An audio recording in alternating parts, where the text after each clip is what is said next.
4PM is an indie game that's made its way onto Steam through their Greenlight program. It's basically a system by which indie developers can submit info about their game online, and if enough of the community support it, Steam will distribute it via the store.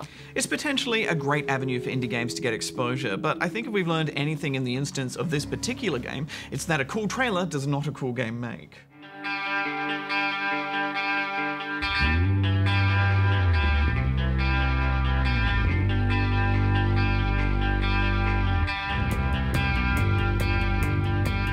4PM calls itself an interactive narrative experience, and I'd say it lives up to that claim. Yeah, the game began as a student project at the National Film and Television School in the UK. But after completing the course, developer Bojan Brabora decided to push on with the game until it was a playable release. You play as Caroline Wells, who wakes up hungover in her messy apartment and must make her way to another boring day at the office. What do you mean he's in tears? I don't care if Mr. Jackson's huddled under his desk, sucking on a pacifier, calling for his mummy. Immediately you're faced with pretty awkward movement mechanics and some fairly limited interaction controls. No breakfast today, Caroline. Well, to be fair, I think you're still a bit drunk from the night before, but even so, it's not great. Before long, you're abruptly transported through memories of the night before. And probably the most interesting mechanic for me was that drunk on the dance floor sequence. It's a well-crafted drunken simulation moment.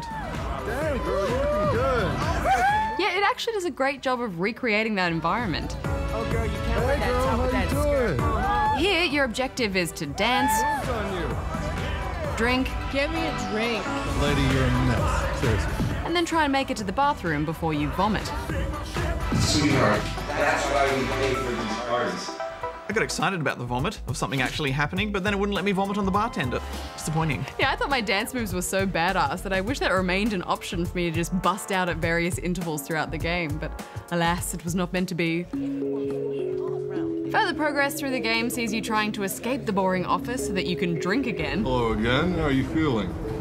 How about today you give me a little less attitude and I make this one on the house? And then suddenly you're on the roof, and the narrative drama of this game escalates from a 2 to about an 11. Every time they try to help you remember it, every time you get close, you drink yourself into oblivion. You can hardly remember yesterday, but you just keep drinking. And then the game kind of just finishes. Hold me, lead me right back home. The whole thing is about 20 minutes long in total. Yeah, I wasn't quite sure what to make of it. I understand this is a student project, and you can kind of get a sense of the kind of game the developer was trying to make, but it awkwardly snaps you all over the place without any sense of cohesion.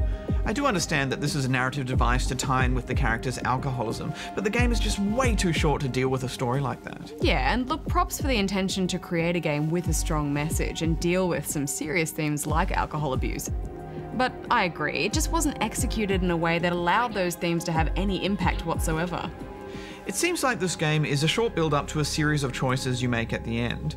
But on a second playthrough, none of the choices you make have any change in consequence except for the last one, so what's the point in making them? Yeah, and even the ending had me scratching my head a little bit. There's just not a whole lot this game gets right, unfortunately. What the hell are you doing, Caroline? He's just gonna go crazy again. I did have a thought though, this would be a really intense game to play in VR. Yeah, can you imagine that nightclub scene in virtual reality? Ugh. Good. It's got some moves on you. You would vomit in real life as well as in game. Gross. What did you think overall? Well, I think it was a valiant effort, but it also serves as a bit of an indication of how tricky it can be to get a clear idea of how a project will turn out based on its early stages.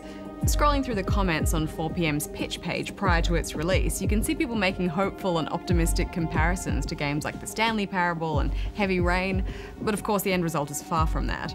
Yes, I think if you're going to charge money for a game like this, you need to be upfront about what's actually on offer. And even though this is priced quite low, I felt really disappointed by what I got out of it, so I'm giving it 2 out of 10 rubber chickens. It's a 3 from me. And now it's time for the news with Goose.